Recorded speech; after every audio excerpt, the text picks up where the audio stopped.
castle. You're faithful or you're a traitor. There comes Alan coming. One of you must go and we'll see you later. You're a traitor. Good evening to faithfuls and traitors alike, and welcome to Tally the Votes, Traitors Edition. Now, normally, I'm joined here in the Traitors Turret with the Lady of the Loch and a real Queen of the Damned. And in a Traitors Alliance, Christy would be my right hand, but she couldn't make it tonight. She is not feeling well, so she's in our thoughts, and hopefully we'll see her back in the turret next week.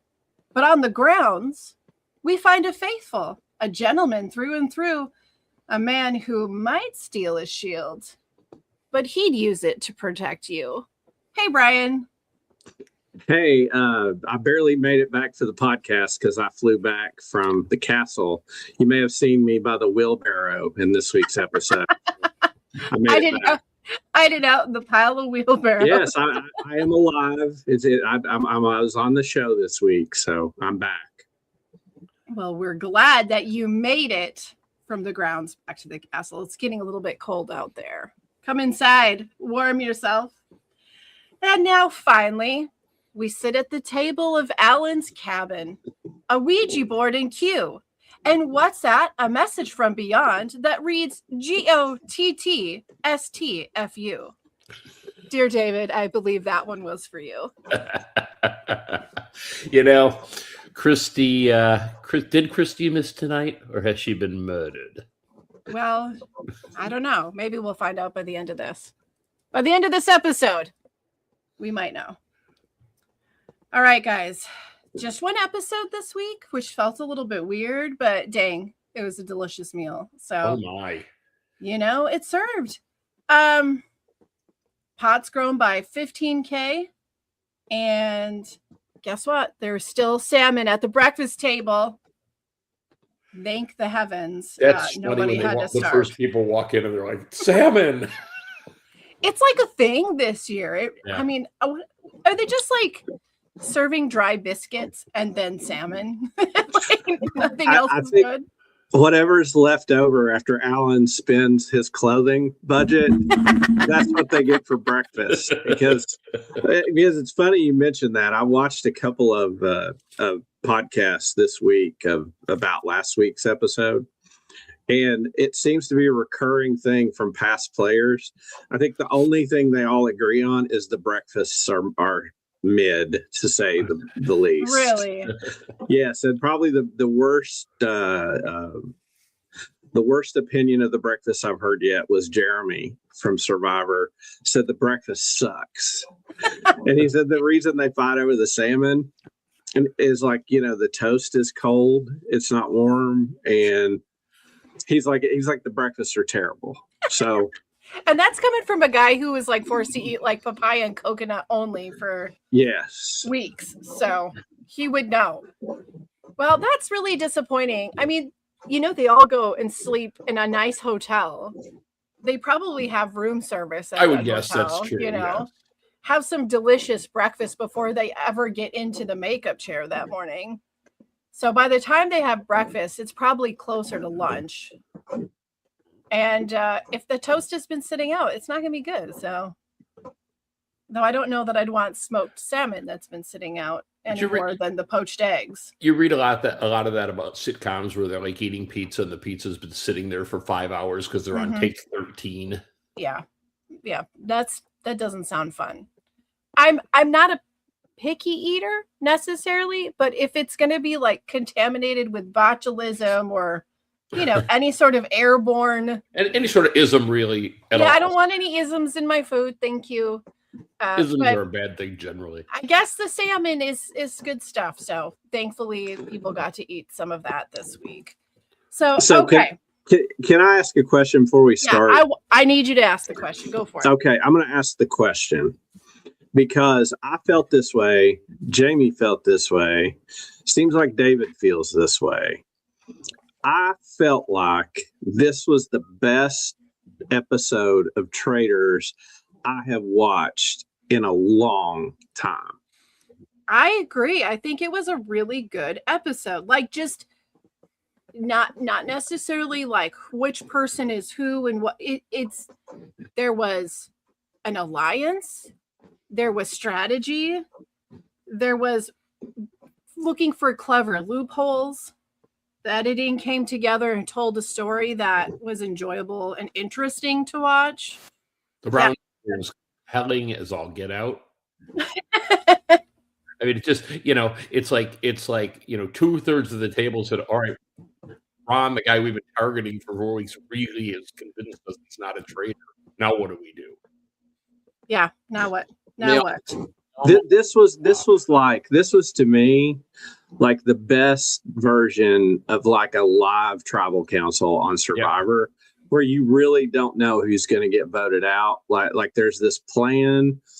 And I think had you told any of us like, hey, this week Ron gets voted out, we'd have been like, no shit. Yeah. What's the drama in watching it? Yeah. Where's the but fun? Still, the drama in it and the way it went down. I mean, we're going to get there eventually, but come on, we were one vote shy of a historic 3-way tie. It's funny you say that, Brian, because I didn't watch the episode till today. And this afternoon, I jumped on the Tally the Votes Facebook page and was promptly spoiled with who went home by Jamie's post. Yeah. And I was like, oh, great. Well, I kind of knew it was going to happen. This is going to suck now to watch. And I couldn't believe it was like the best episode in a long time. It was this episode. I felt like they tweaked the challenge, and the challenge was more entertaining because it had a puzzle element and not just like the gross out element the cabin has had, but it had some of that. It was let's talk about that challenge. That was really good. The screaming was a lot though. But I loved this. I loved it because I mean, like some people are going to scream, whatever. But I love that it actually became sort of like a plot point in our storytelling, where we've got like Eric being like, "Oh my God, please don't scream!" Though, like it was the thing. It was bothering them at the table too, and then it like made people push harder to be able to run out of that cabin because they just don't like getting jump scared. But that's what I like about all the stuff they're doing this season. We talked about it last week. Is that the two people that run out then can make a choice. They can go for a shield and screw everybody inside, and the people inside don't know what choice they're making. So I had a question, and logically, you're Ron. You know you're going home. Why aren't you sitting close to the door and just get up and run out, regardless of what the group says? Who cares? At that point, you get a shield and you're safe. No, I am interested to know. I'm guessing, Brian, did you get to watch his exit interview? I did not get to catch it this week. I did not, but I read an exit interview he gave, and we'll get there when we get to the vote out, and I'll talk a little bit more. I think it'd be premature to talk about it now, but I thought like after the last, if we go back to the beginning, at the end of the last episode, we're like, did everybody not take a shield, or did someone take a shield? And we quickly find out no one did take a shield. Right.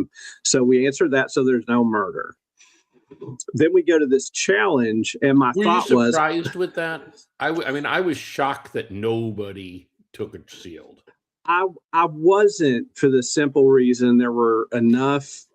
The Traitors have played well enough that I don't think they felt like taking a chance on exposing themselves.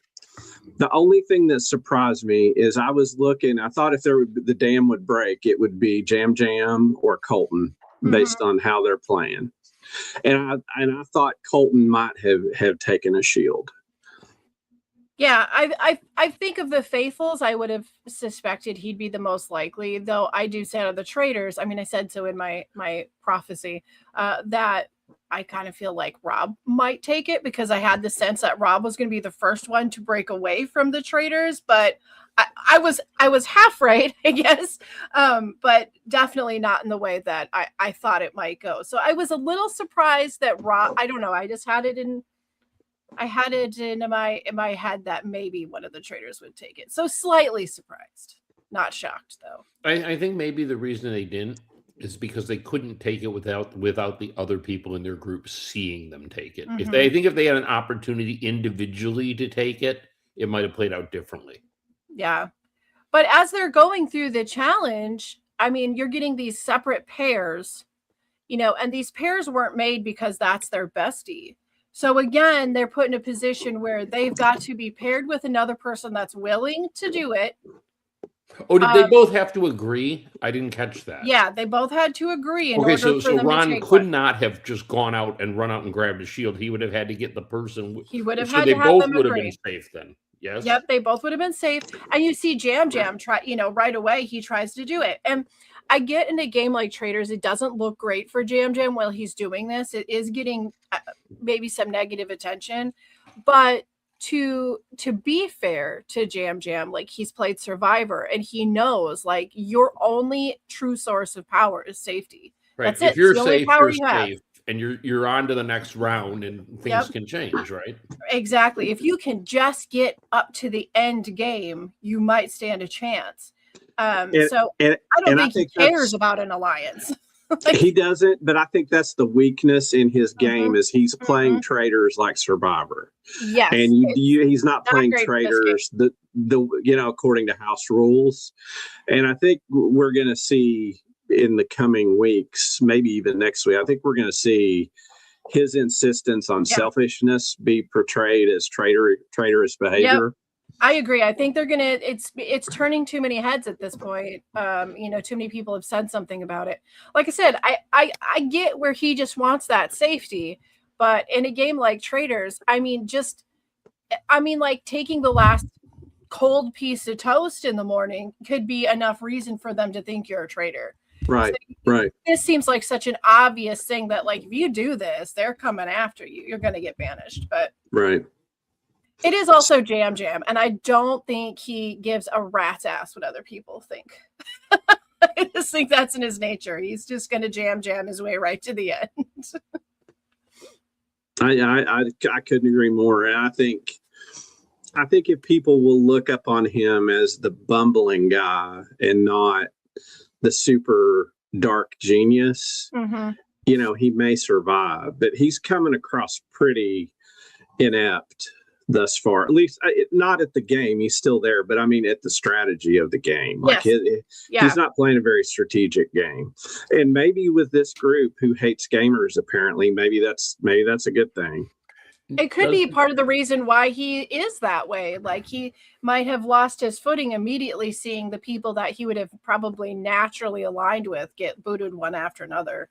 Does the group hate gamers, or is the fact that there are two housewives as traitors kind of driving that? Because they're natural rivalries, aren't they?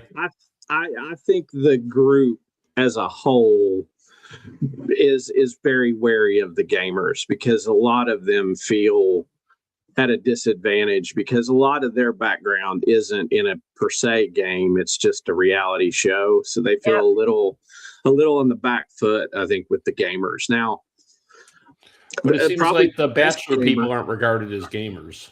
No. In a weird way, they're not. Yeah. It's the Big Brother challenge, Survivor people. But, we do have one gamer that I think is doing well and may have started playing a little hard this week, but we know she always plays hard. That's what she said. And, be cool. Be cool. And let's be honest, like Natalie is in a really good position if her mouth doesn't get her out of it. And I thought the first crack, when she said anybody takes a shield, they're banished. Yes. In the cabin, I thought maybe that was a bit much, Natalie. Yeah, it was a big push. Lisa called her on it, right? Yeah. But that's the thing. It was a really big push. I don't know. I think it's a little bit funny that Lisa's going to call her on that because that is a true form of strategy for the Traitors to take. It's an alliance. If we all agree on this thing, then we're in an alliance, even if it's just for the next 40 minutes. Right. Which is going to be intimidating to the Traitors. However, I am surprised that a few other Traitors weren't like, what is this? you know what, well, you're certainly trying to take charge and tell everybody what to do, because I mean, traditionally that has sent a lot of people home. A lot of faithfuls have gone home because they're just a little bit bossy, you know, and not bossy, just like, you know, said, hey, I have an idea, and everyone's like, get out. Get out of here. You can't have ideas at the round table. Right. Well, you know, I think about my good friend who Jamie introduced me to this year, Taryn Armstrong, who, you know, he doesn't know that we're best friends, but we are. But he said something that's always stuck with me about all these games when I was in the early days of watching his videos. And that is that the people that try to push an action usually end up in a better spot if you're trying to do something than if you're reacting to what's going on around you.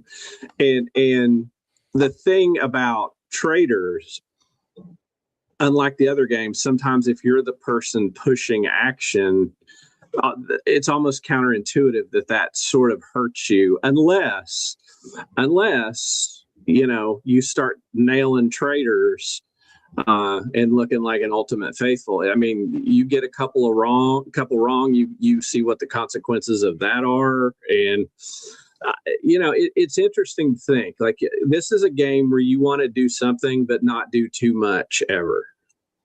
Yeah, that's what I mean. It's so hard to have a solid strategy going in, because it is, I mean, and any of these games, of course, a large part of it is luck and who you're playing with. What are the personality types you're playing with? Who can you connect with based on their personality type? That's all these games, though, isn't it? That's what I mean. They all have a bit of that. Yeah. But with Traitors, that is, I feel like with Traitors, that's far more important than maybe some of these other games, based off of you can have an alliance. You kind of already have an alliance. You have a Traitors alliance and you have a Faithfuls alliance. There's this natural alliance already in the game because you're already pitted against each other in this way. And Johnny really pushed an interesting alliance. Yeah, and them trying to form an alliance together, that's great, except for really the only thing you can really have in this is just the numbers. Can you agree on the numbers? But right, but if he formed an 8-person alliance, he could throw out the other 5 people, and regardless of whether they're Traitors or not, and you could have the numbers, and you could technically join forces with the numbers to put all the, you know, one person's name down. But the difference is in Traitors is, I mean, other than maybe something we don't get to see in Big Brother voting blocks or Survivor, like we're just not seeing it as they air, is that in Traitors, they will all have a name. It happens every single week in every single season. The majority of people will have a name at the tip of, they all say, it's Ron, it's Ron, it's Ron, it's Ron. And then they sit down and they pick somebody else. Because I don't, when you have a game like Big Brother, more so Survivor, because sometimes it leaks in Big Brother who's going to be going home.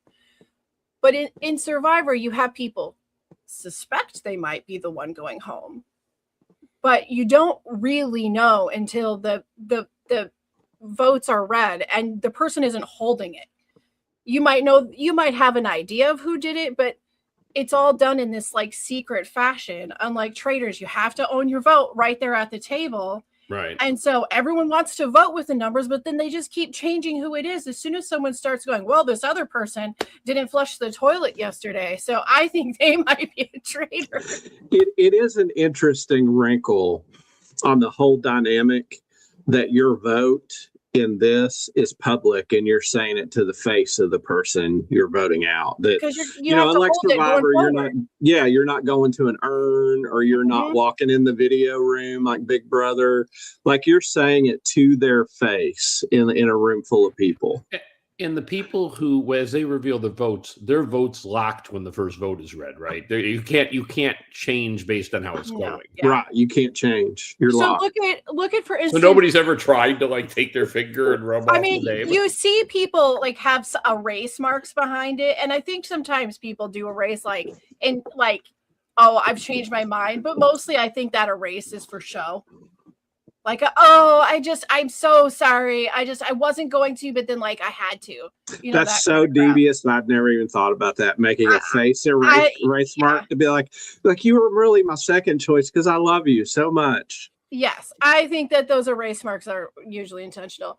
But in the case like Ron's, for instance, Ron says, well, I think it might be this person because of A, B, C, D. And some of people go, oh, I think you might be right on that. Well, now Ron puts his vote down. Everyone sees who it is. He's wrong. Well, then you must be a traitor.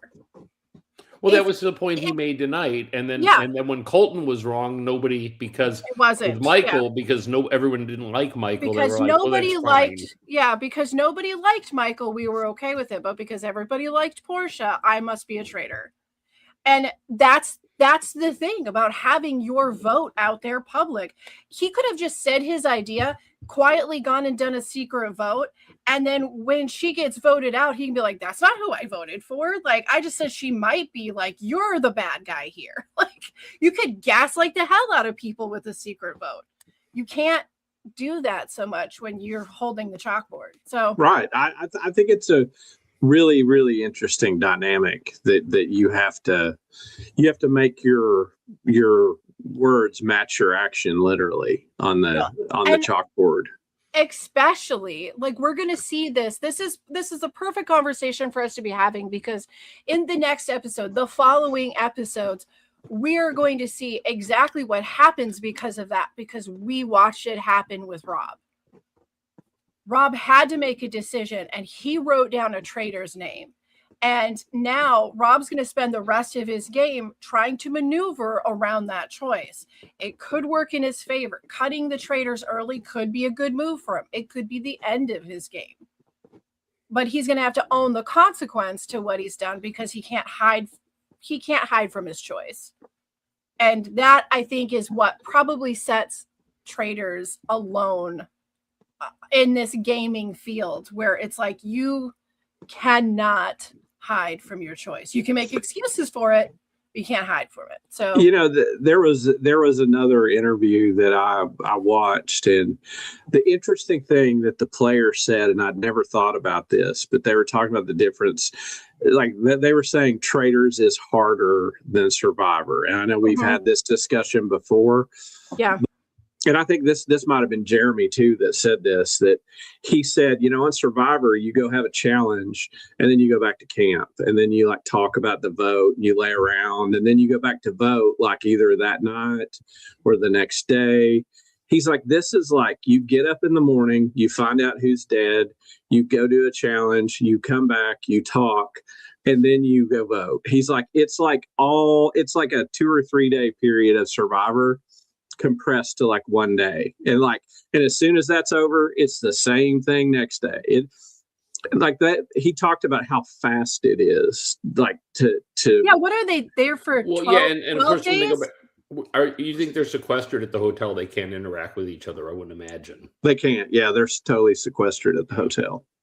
So I mean, like, it's like from morning to night you're doing what you would do on some of these other shows over a 2 or 3 day period. And he talked about that being so fast. And in that time, you have to manage all this information that's always changing, like over one day, and which is why I think when you get to the round table, it's why you remember in the episode when Rob said to Ron, which, by the way, what a great little bromance we got there between Rob and Ron.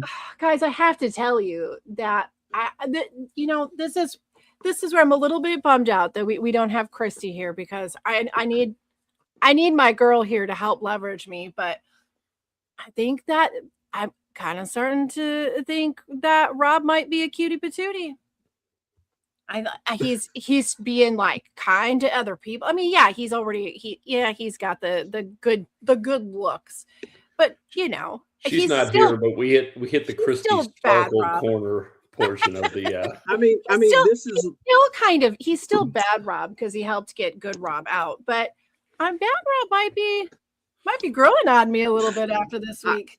Rob is kind of like the '80s dude in like the comedy, the romantic comedy, who's ignoring the girl with glasses, and then one day she takes her glasses off, and he's all of a sudden a nice guy, and he's not picking on the nerds anymore. And she got rid of her glasses and her ponytail.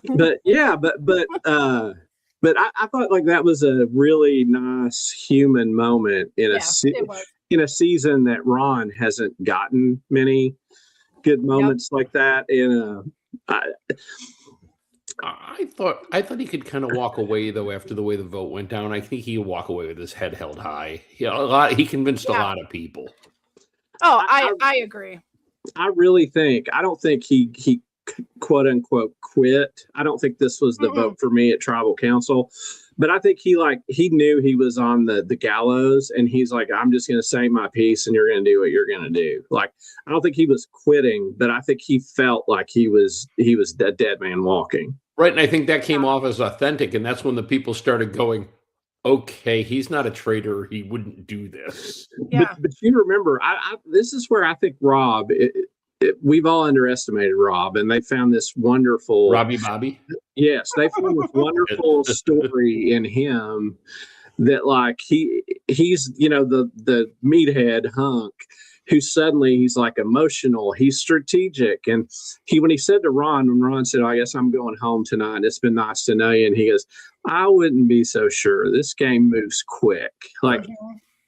And there is something too. I think the way the structure of this game is that when it's only one day, you can undo what happened that day, that night at Round Table. You can't undo like 2 or 3 days of people hating you, somewhere else. But like in a day, and kudos to the editing of this Round Table. This Round Table was electric. I mean, it was electric. It was so great. Like we had real like conversation and real strategy to why they were going to vote, which way they were going to vote. I mean, there's some negatives to it, but it was very interesting to hear that. Well, we need to just know.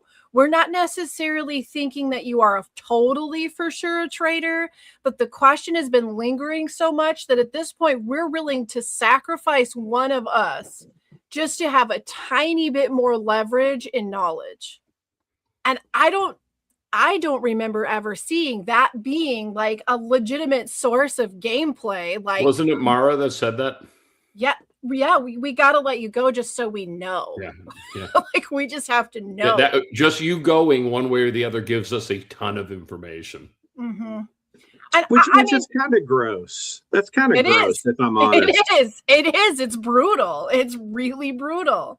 But at least there's some, I don't know, at least there's some process to it. It was no longer just well, you did this and you were wrong. It's no longer that. It's like this conversation, we've lost track of why we even think you are a traitor. And the only way that we can undo the track we've made is to have you go so we aren't sidetracked by this anymore. It's sort of weird. It's kind of like the same thing with Rappaport, where it's like, you're such a distraction that we have to cut you. This is the other side of that distraction. But it's like if you're a distraction because you're loud and you're always blowing up the conversation, but you're also a distraction if you're quiet and don't interact with people. You better be right in the middle, buddy, or you're out of here.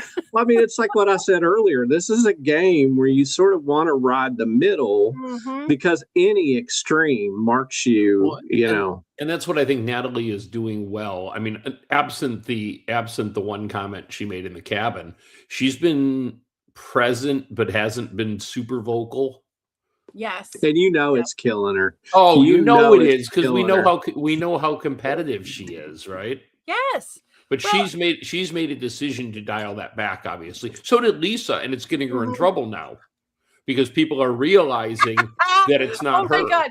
Can we please talk about the Colton and Lisa of this episode? Oh, great. Because I'm sorry, but it was so good. That was reality TV gold right there. Let me tell you, Rizzo, this, my friend, was cinema, not the crap you did. Yeah. Okay, this was cinema. But I mean, like, Colton's had what, 2-3 hours of TV time on this game, and he's already ate more than poor Rizzo did, and he fought like hell to get that time for a whole season. Sorry, buddy. Colton and Johnny, and in some regards, what you were just talking about Mara, like there were 3 times this episode I was like, you know what? This group is trying strategy. And they're trying things that I haven't seen before. Like, there's never been a, hey, like, who cares who the other 5 are? If we're 8, we'll just vote them all out. Like, an attempted alliance by Johnny, which if the people would have listened to him, Ron wouldn't have had it. He would have had it. He had it, but they didn't listen. But there's him. Then there's Colton's very unorthodox. I know the rules are you can't say you're a traitor. But if you are, I want to play with you. That was okay. Not only was that, good. If you really think somebody is your enemy, get close to them, especially if your enemy has power. Right. That totally makes sense.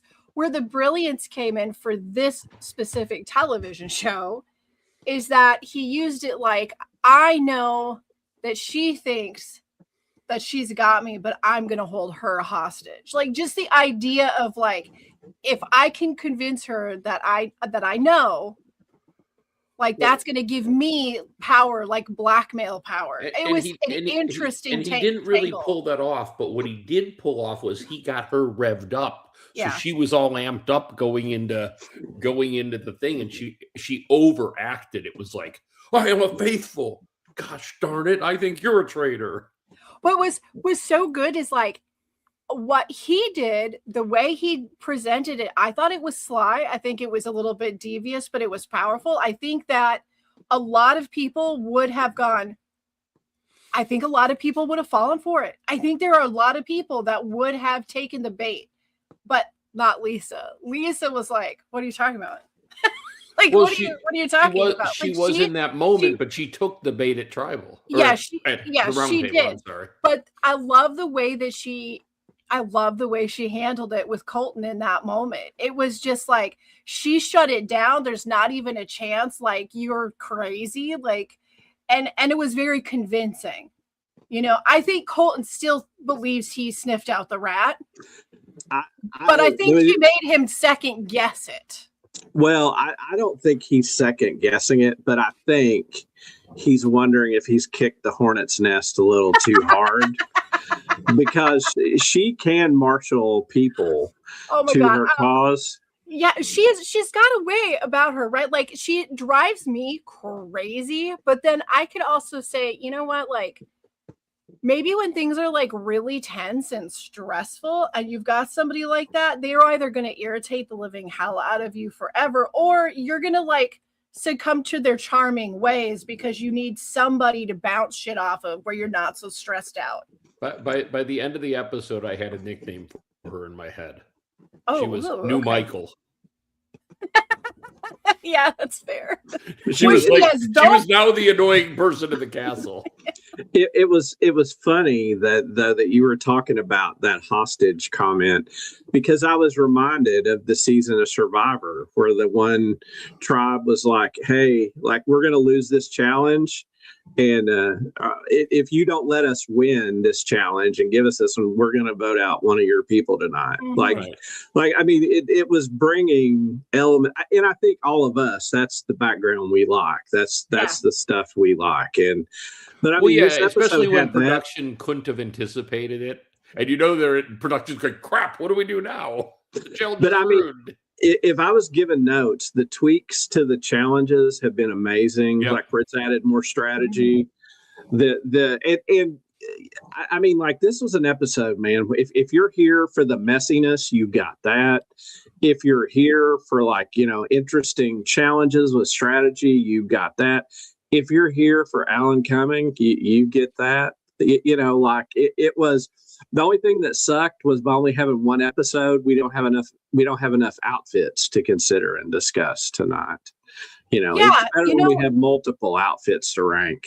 Well, I do have a series of evolution to that outfit, so we Yes. can still play a much shorter game of Murder, Banish, Shield. And you know what? I think that we should do that. But before we do that, I do believe we need to pause for a 5-second break for commercials. So we'll catch you on the flip side.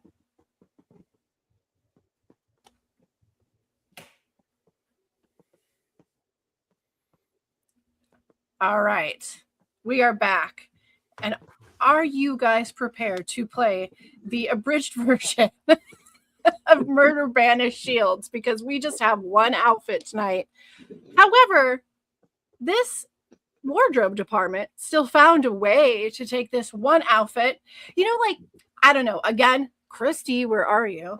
But you know, back in the 80s, 90s, it was like a big thing, like in all of the magazines, the fashion magazines was like, here's how you take your look from day to night.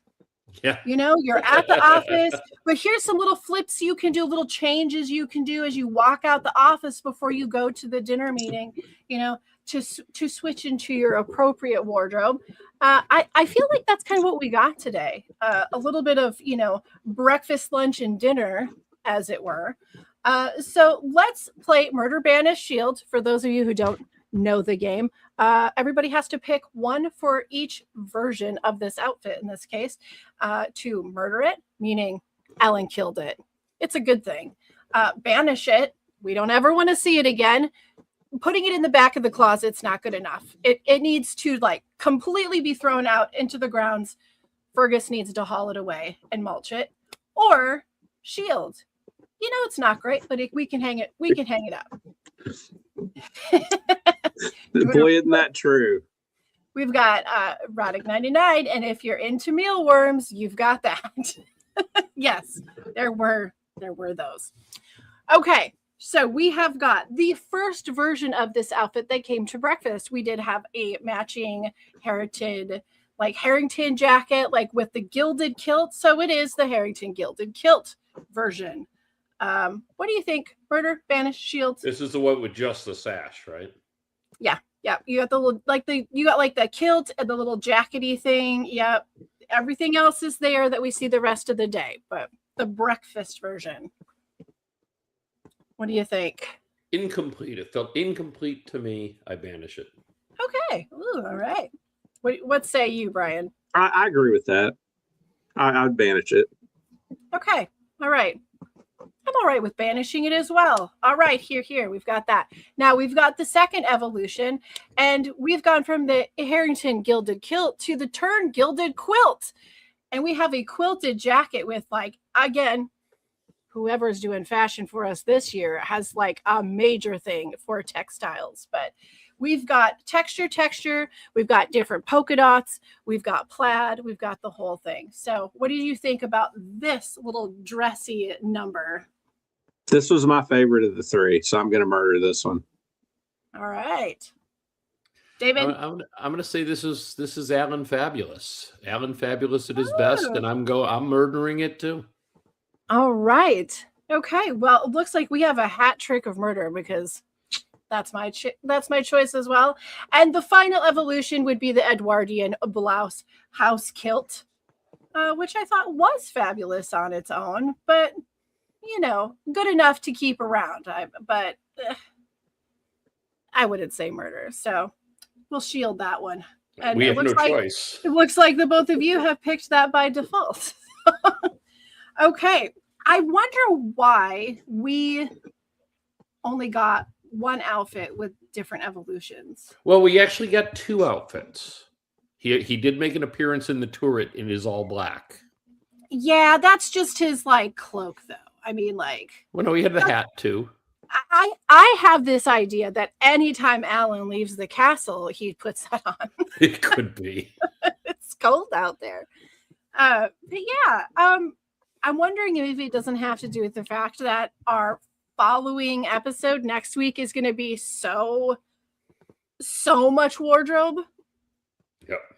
You know, they're like, hey, in order to be able to get this done, we've got to like, you can only have one outfit, Alan. Okay, there's only one allowed.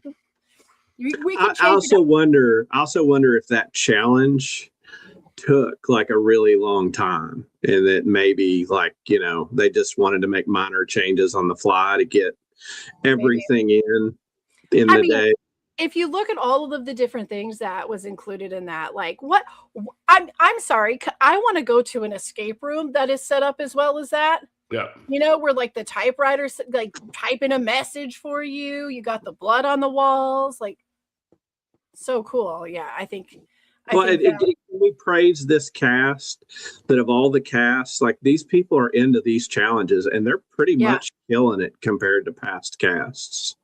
They are. Oh, go ahead, Jimmy. No, I'm just saying, like you, there was with every single clue. I mean, like the thing with like, oh, some of the letters are underlined. I mean, it was just like they're using their brain. They know how to play the games. It's good.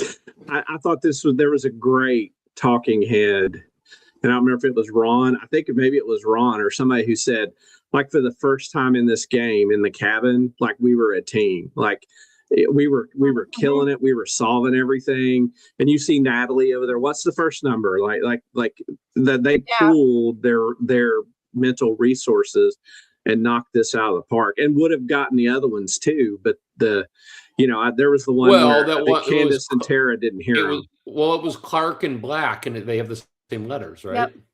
Yep. Almost. And I mean, also kudos to the game makers who have both of those options available on the tombstones. They didn't have to. They didn't have to make. I mean, I'm just saying. I feels like in the past they wouldn't have. Like they upped their games. That's why breakfast sucks, kids. The games are awesome. We spent a little more money on the games. You have to have your generic Jell-O. I do have to say, I'm kudos to production, because it feels like they've marginalized the shields a little bit this season, and I'm kind of here for it. I feel like it's making the game a little better. Like you could take a shield, but in almost every case there was a social price to pay to I like that. Whereas in the past you could take a shield but nobody's seeing it. And so I'm kind of liking this. So taking a shield is almost like using a shot in the dark on Survivor. It's a desperation move. It's not something you're just going to do. You always have to make the risk reward calculus on it this season. That's why I think it's better the way they're doing it. Yeah, I definitely agree. I am curious to, I mean, maybe we go a whole season and Faithful never screws over the other Faithfuls. Maybe it never happens. I'm curious to see what happens when somebody does. I feel like if somebody does, it's most likely going to be Jam or Colton. But I think it could very easily be a housewife. I was gonna say maybe it ends up being Dorinda. I don't know. I don't know where we're going from here. I feel like there is a good chance that if Lisa does get called out as a traitor, if it does happen sooner than later, we are going to watch housewives eat each other. Like they're going to go after each other, because that kind of act from Lisa, who's like kind of unofficially the leader of the housewives. Do you know what I'm saying? Like, I mean, it's going to be a lot of work for the other two traitors to get to get any housewife to simmer down at that point. Like, it's going to have to happen. But I mean, like, that's going to be the biggest betrayal in the house. Like, if people might end up being shocked to find out that Rob is a traitor for whatever reason. I don't know why they would be shocked, because I would have absolutely thought he was a top runner for one. But he's Robbie Bobby to me. But Robbie Bobby, I think they'll be surprised. I don't think they'd be upset about it. I don't think they'd be hurt by that. I see what you're saying, but I disagree on this point. Like, I think anybody watching him cast that vote at that round table, if you were up in the air, I think when you see somebody like that trying to decide between all those people and talking about how, like, he feels like you're just wrong about Ron, like, and standing up for somebody, I think that might even, here's the thing. Now Lisa and Candace have to decide what to do with him, right? And which is the strategic misstep in my mind is there was already a block of 2 against 1 against you in the turret. And boy, did you ever solidify. You Yeah, did. that. You made an alliance of the two of them.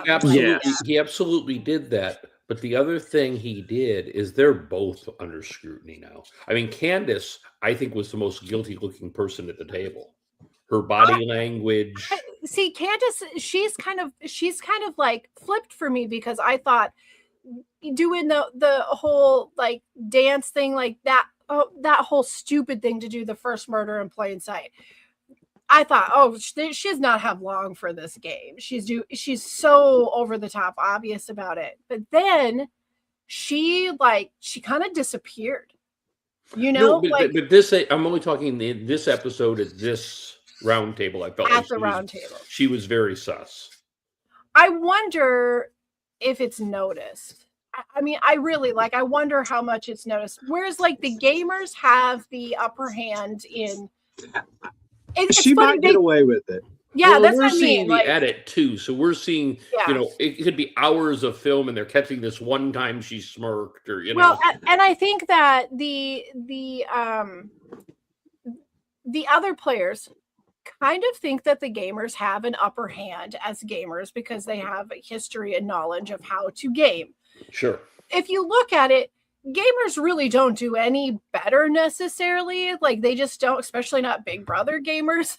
They don't actually do that impressive of a job versus the Bravo team, you know? Right. But then the upper hand that the Bravo team, especially the housewives, have, if a dramatic reaction.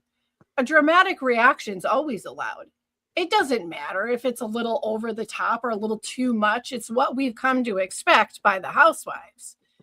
And it's a bit like the Celebrities UK this year, the winner, it was like, of course, because that's the person who's going to be most likely allowed to get away with the most different emotional, physical responses without it being a tell.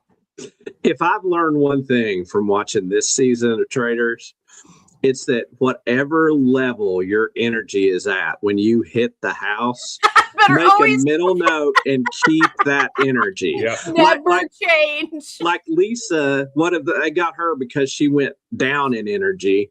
Yes. Ron was down in energy, you know, and now it's like, but then what tipped him off? Ron got active and did something. It's like, oh, that's not like Ron. Not Ron. I've known Ron for 4 days. He would never be like this. I rode in the car with him from here to the mailbox, and I know him. But somebody like Lisa, who's been on TV for a long time, people can say, look, I've watched her show. She is not being her. Yes. And Colton. And then Dorinda's listening to that. You notice she's listening, and she's not saying you're wrong. Well, I like what Colton said to her. I like when he said at breakfast. Do you remember? He said, I'm really on Lisa. Just watch her. Just watch her and see.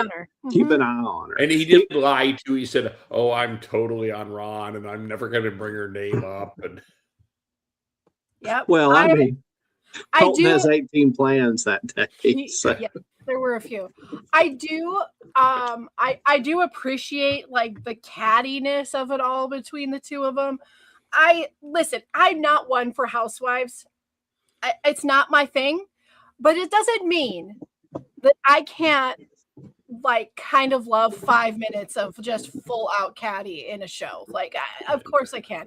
So this whole idea of like the two of them being like, you know, Lisa being like, well, I'm going to be like full housewife now. And he's like, good, great. I love that. Thank you. Finally. I can't like unlove it. It's so great. It was great TV. It was reality TV gold. This will be one of those episodes that we'll look back. It's like a pivotal episode. Yes, it was so much fun. The big characters delivered on, you know, their promises. This is why we've got you cast. I don't know. I loved the episode. I'm so excited about the next episode. I was going to say that kind of the amazing thing is the next episode looks like it could be better. I love this idea of what they have. We'll see how it goes, but I do love this challenge for murder in plain sight. Now, I want to ask a question. because about just kind of production wise, did they get back to the castle and think, okay, we're going to be able to, before we announced the banquet, did they think, oh, we're going to be able to go back to the hotel and the day's over, and all of a sudden he lengthened their day? Or was it just part of the shooting schedule and that day was no longer than any other? About it, or it's a surprise? Is that what you're asking? No, I'm saying, if they normally would be at the castle from 10 a.m. till 6 p.m. or 8 p.m., is all of a sudden now they're there till 11 because they threw this spanner at them? Oh, no, I think the day's probably the same. Okay, so the surprise isn't that, oh, hey, you're not getting back to the hotel till real late tonight. I think the way it's probably framed is there's not going to be a murder tonight. We're going to have a banquet, so that everybody knows, like, hey, we're not great. I'm not going to be murdered tonight. And it's like, well, yeah, but you're going to be cursed, and then you're going to probably drop dead in a few days. But which I'm interested to see how this twist works. And I love this. I love that it's. I don't. You don't. This is. But here's why. Okay, you tell me why you don't love it, and then I'll defend. I'll defend my. Okay, I don't think you're going to defend it. I think you understand why. The reason I don't love it is like Rob would look ridiculous wearing that, and so you're sort of having to expose one of the women. Like, I thought when I saw that, like, Rob's not going to integrate that into something, and people not go like, "What the hell?" But. Lisa properly says, well, I could get away with wearing that. Like, I think the object should have been something a little more normal, say, for, like a unisex purpose. I thought that looked like a woman's brooch. Okay. I think that is completely fair. But I will, as evidence in my defense, show you the split seconds that we had of what wardrobe is going to look like in this banquet. Oh, that was nuts. Like, oh my God, so amazing. Like they're all Alan next week. I'm dying. I am so excited. What'd be funny is if they're all wearing this fabulous wardrobe and Alan walked in just wearing like a normal business suit.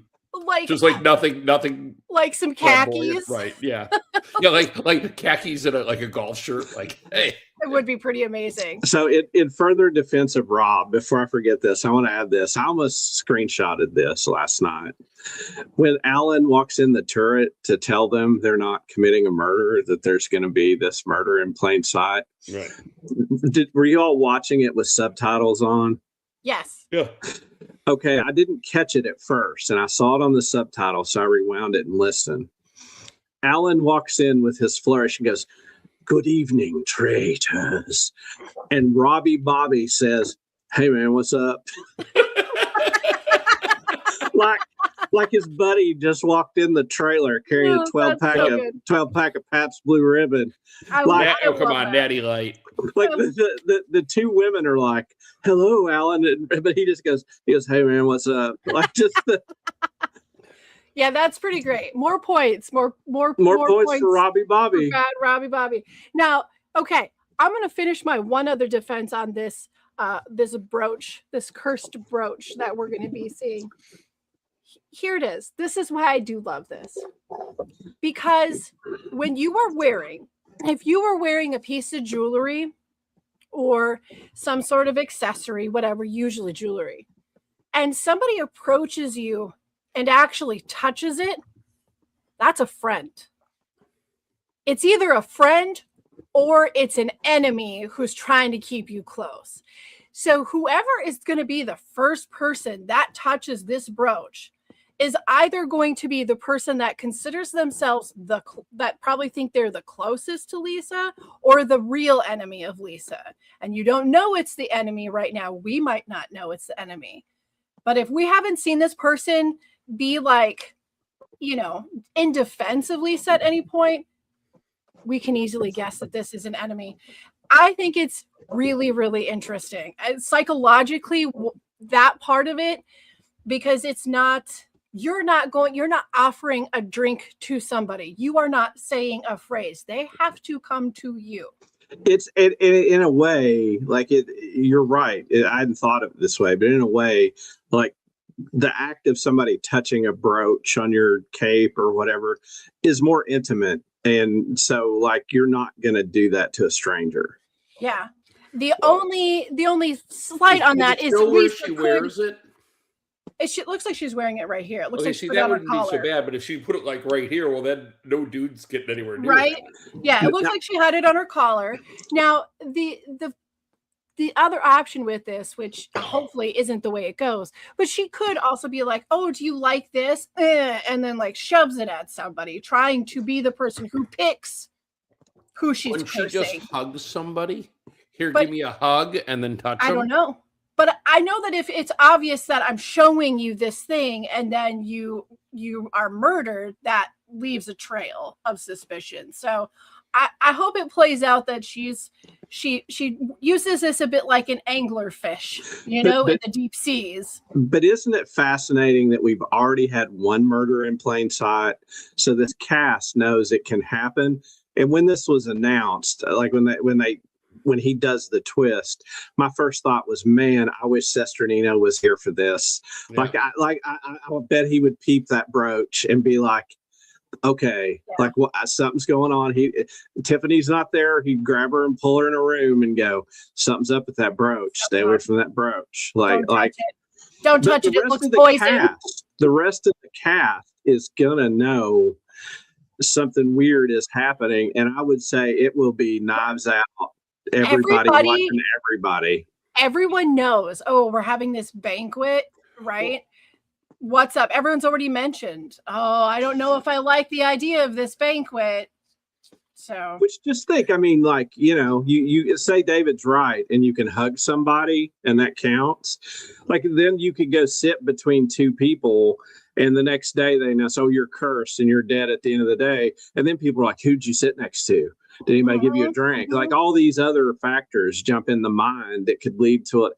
And let's be honest, it could lead to this not so crackpot group of faithfuls to make a wrong decision. It could lead to the dumbest conclusions. I mean, when the only person you've got so far is the absolute lowest hanging piece of fruit you could get, this could really sow some seeds of confusion. Now, here's what I think's interesting. Will Lisa try to frame Rob for the murder of somebody? Do you think that's why she wants the brooch? Oh, I think that she could possibly. I think she wants try Colton to do more that. than Rob at this point. Yeah, maybe you're right. I think she wants Colton out, and she figures she controls the vote. Yeah, she might say, "Well, I can't trust you," but that doesn't mean I'm going to. My only counter to that is if Colton goes home, she's dead, right? She did say, because he said, like, I'm telling everybody, if I die, you did it. Right. She did say, like, I'm going to have to think about this. Like, she's like, I want to get rid of him, but I need to think. What if she uses Colton? I mean, he put the option there. Now, if she feels desperate and she feels like they're looking at me, and I'm losing a Traitors alliance here, like he's gonna write my name down too. I got to do something to get rid of him. Maybe this is the moment where she can use Colton in the way that maybe Carolyn should have used Brittany. This. We've had the difference here is that Colton has already offered his services for safety. Maybe this could be a thing and then in the future, he gets pulled in to be the next traitor, the recruit. So maybe Colton really did make some groundwork today for future game moves. What would you do if you're Lisa? I don't know, because you got a lot of stink on you anyway, and I think if having your person that you think you can trust write your name down, I think would cause you to do things you would not think you would have done normally. I think it may be the thing that would push me to have a secret alliance with somebody. Well, I mean, again, like the way in most of these games, if somebody offers you an alliance, even if you're not going to participate in it, the answer is always yes. right? Because if you then if you don't, you move on to their target list as somebody not worthy of trust. So, my thought, if I'm her and you want to show that you just blew up and that was out of character, next week we see Lisa like mend fences with him a little bit and say, look, like don't mess with me. I'm more than a housewife. I'm Lisa Rinna, and that really got under my skin. And I'm married to Harry Hamlin. Right. And as I was talking to Harry Hamlin in my head, he told me to show my better angels. But I think she could repair it with him enough that then if he continues being aggressive, the other people might hold that more against him than her. Yeah. And then if they can do that, if they can repair that, she can string this on a week or two, and then she can serve up Rob as a traitor and look like a traitor hunter. Yeah, that's yeah. So what we're seeing here is that Colton has laid down something that could possibly be really beneficial for him going forward, but at the same note, Lisa has options. She's not in the situation where Ron was, where people's minds have already been made up and we're not changing minds at this point. Well, but I think she's close to that point because it's going to come to a point where they're going to go, she got just picked up, 4 or 5 votes, right? Mm-hmm. Yeah. 5 votes. 5. And of the remaining, 13 people. So going forward it's not a majority, but it's getting close. The Colton and the Lisa drama of it all. If they were going to play against their dramatic nature, they would see that they are each other's direct competition at this point. They are the true loudest corners of the house. They need to work together. You know what? They need to. Did anybody else catch this when Colton says, I really want us to win this together? Yeah. Okay. You knew he was crap because he was saying she was a traitor and a faithful can't win it together. So it was kind of like a dumb thing to say. Unless, he goes, well, you can recruit me. I suppose there's that option to continue that conversation later, maybe.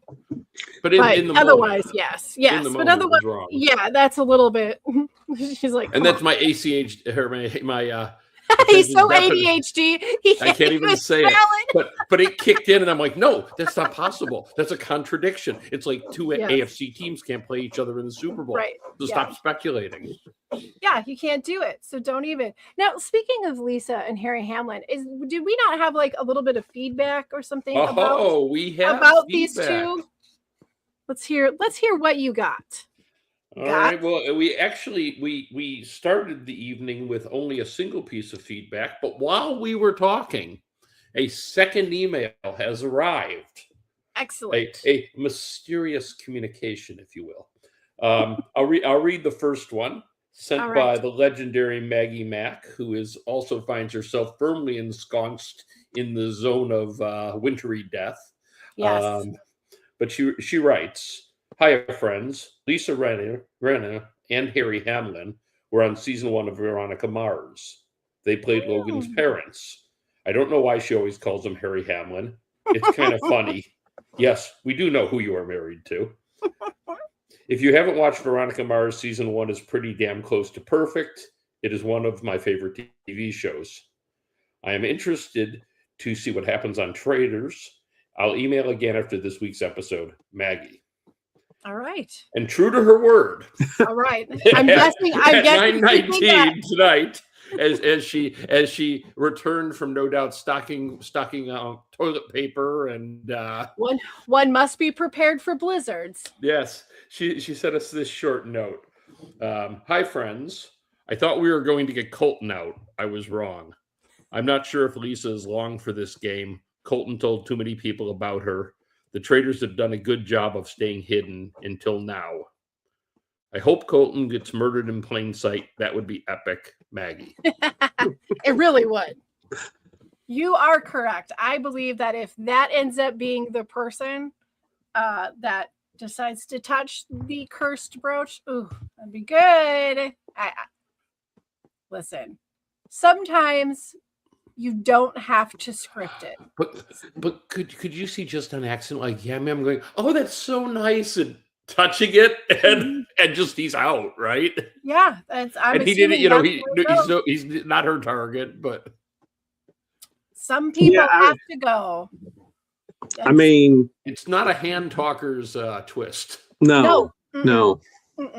No, it really does kind of favor the bold person to wear it, and again encourages the people who are a little more timid who won't touch it. Like, again, if we're building the rules of the Traitors, the way the game's currently constructed, like, be mid, Yep, exactly. Don't get over onto the edge. Both edges are bad. And I think the Murders in Sight are really a reflection on weakening the Traitors a little bit, because it's harder to do, and it makes them a little more suspect. So I think that was part of that equalizing thing you were talking about in prior weeks, Brian. Yeah, I think the game is really balanced, and the biggest surprise for me this season is the Traitors are not the train wreck I thought they would be, but they might be in the next week or two. The biggest surprise is how well Rob has played this game. Like, I did not expect. Rob is either playing an incredible game or he's getting an A+ at it. He's playing incredible, and it's going to be really interesting to see where the branch of their relationship in the turret goes from here. Because I think he can rally a lot of people to his side if this becomes a civil war between Rob and Lisa, or Rob and Candace. Rob and Candace are two of the most liked people in that house, if you listen to the talking heads. But I mean, really, really interesting stuff. And again, talking about the evolution of strategy, I like that Rob said this week, he's like, I feel like almost like I'm a faithful. He's playing a traitor like he's a faithful. Which is I was wondering if maybe, like, when he's competing, because he talks about he's just competitive by nature and he loves that kind of thing.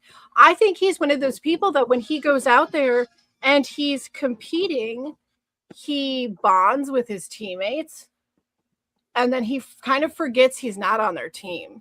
Right. And there's a little heart in there that I think it made his heart grow a little bit at the round table this week. Well, and then if you're one of the 5 people who are more or less convinced that Lisa's a traitor, Rob's vote throws the stink all off of him. Yeah, that's what I think, right? Because you're gonna sit at night and go through and go, okay, who voted for Colton, or and then now all of a sudden you figure the Traitors have to be in that group, right? If Lisa's one of them. Yep. Yeah, I think there's a few people that have really they had a good week. They made some moves. I think those moves they can be risky, but I think they could be fruitful. I mean, the 3 especially being Colton, Lisa, and Rob. Yeah. But we're sad to see Ron go. He was a sweet man. Let me just throw on before we move in, Brian, I have a draft rule proposal for future consideration. Okay. And that is simply that if you are a traitor, it's a smart move to occasionally vote against another traitor. Yeah. In other words, they shouldn't be mad because it worked out. Well, if you want to look at this, if I'm going to do a Christian Hobicki analysis here, it couldn't work out much better for you that now the table is split 3 ways. And you're not one of them. Basically, and 1/3 of the table has just exposed themselves as voting for a faithful. Right. And you did not. So as of now, you've not yet been proven wrong. So, some of the Traitors, I think both of them voted for Ron because that was their plan. No. Lisa voted for Colton. Oh, that's right. Lisa got mad and voted for Colton, but Candace voted for Ron. Right. So in that group that voted for Ron, if assumptions are made, there must be a traitor in that group because Ron's a faithful, and this has gotten down. Rob's exempted himself from that group, and he can say, I haven't made as many wrong votes as a lot of people at this table. Like, if you want to start looking at me, I voted, I didn't want to vote out of Faithful, and you all did. And I sat here and told you he was faithful. Right. Yep. And, so I think the dynamics of the game being three different factions, and will we explore that next week, could be fascinating because it broke down almost, perfect. We've got, go ahead and you can read the response. I'm kind of stuck on a corner here, David, if you want to. Radic99 shares, any semblance of an alliance between Colton and Lisa would certainly blow up in Lisa's face if they both reach the pouch throwing episode. Unless the other person at the fire hated Colton. And Colton may have some haters. Oh, I mean, it would be a pretty if the other ending. person on the other side had, a crush on Colton too. Right, Yeah. right. Either way. Well, Maggie, thank you very much for your feedback. We appreciate it. We'll have to see you next week. And Radic, we like the notes. Which one's going to end up gone? But if you have any feedback that you would like to contribute, you can email us at tallythefeedback@yahoo.com. You can also find us on Facebook and Instagram.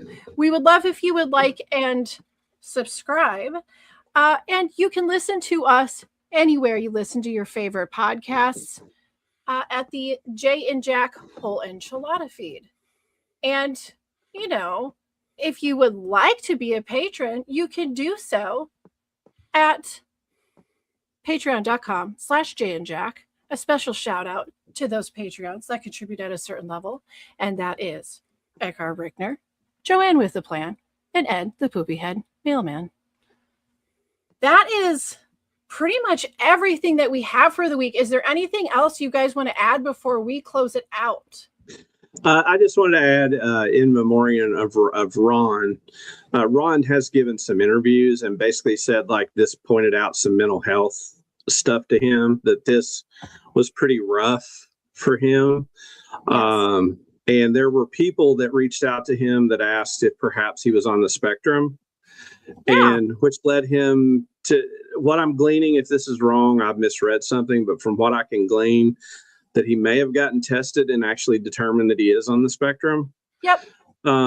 Which kind of validates what I was saying earlier, that he was very quiet for someone who was a stand-up comedian.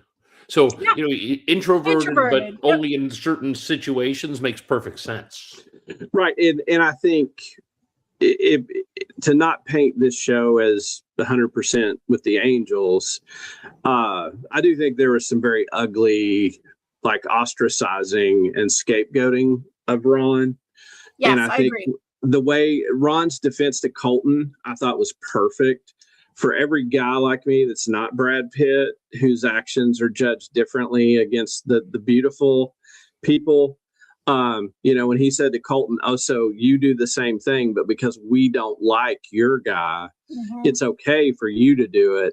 But because you like the person, I brought evidence again. I'm the bad guy who has to go." Right. And that is the core issue of how the social stratification of this group has broken down. And you get stuff do you really say, "Hey man, I don't know if you're a traitor or not, but you got to go just so we know, like you're the expendable one, you're the other." I thought the way Ron was treated this season really sucked. And I thought some of the nuggets we got this week, his discussion with Rob, and let's just talk about his statements to the people at the round table. Wasn't that beautiful? I mean, it was. I don't remember seeing anybody go round to all the people and have stuff to say. Of course, he either didn't say something to Dorinda or they edited it. Maybe Ron said, "And Dorinda, you're still never going to fucking meet my family."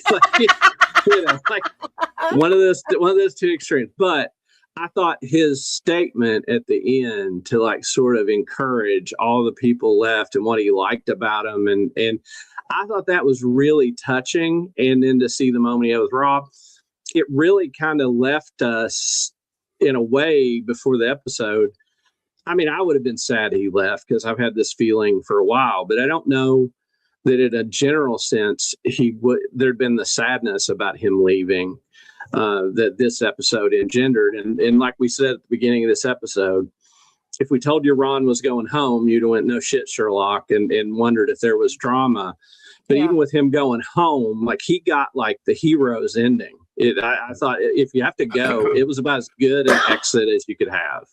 Well, and I told you earlier, I got spoiled on the outcome before I watched the episode because I didn't watch it last night. I watched it tonight. And it's a classic example of it's the journey, not the destination, because it was like I went into it going, this is lame. I knew who's going to go home. And it was the most compelling hour of TV we had in season 4 and maybe for a while. Yeah. I think since this is the most compelling episode since Carolyn and Danielle went head to head, I think. Yeah, I would agree. Yeah. I did have just one more thing, Jamie, I wanted to say before we wrapped up. I was really down on Johnny's game early on. I think I was like, he was my pick, my most annoying pick to go home. And he's sort of come around, and I like the strategy he's playing with. I like his thinking.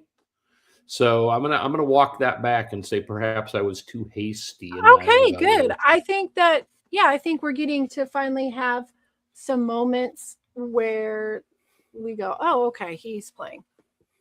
He might not stand a chance against a lake and a dock, but he is trying to play this game. So is the guy with the curly hair whose name I can never remember. Mark. Yeah, he's all of a sudden he got added into the episode for the first time in a while. Yeah, and he's a big fan of the show, so it's nice to see him kind of step in and start making some moves. Sometimes you've got to get those big characters out of the way before you can do anything. So I think you're right. I mean, Michael sucked a lot of air out of the room, but so does a player like Rachel Riley or Boston Rob, because there's such a big personality. Yeah. And Rachel is a better example because she's loud, she controls the situation, she's always controlling it. But wasn't it Boston Rob who said, I'm not going to let them talk about this?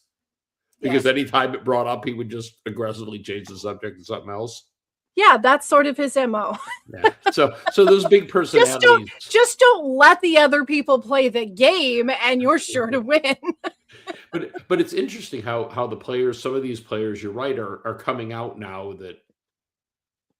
And maybe it's just the edit. I mean, again, maybe there was always stuff there they were doing that was interesting, and we just weren't being seen because the compelling TV was the big personalities. I don't know. Yes, because the that squeaky wheel. You know what they say. Gets the airtime. The squeaky wheel gets the airtime. No wiser words have ever been spoken on this show. All right, well, that's all I got tonight. All right, gang. Well, it was lovely to spend time with you tonight. But before we go, I would, if you would let me, like to take just a moment to address our friends in Minneapolis. I wanted to tell you that we see you and we stand with you, and the world is watching. Keep doing good work. Do unto others, and good night. Be a good person. Period.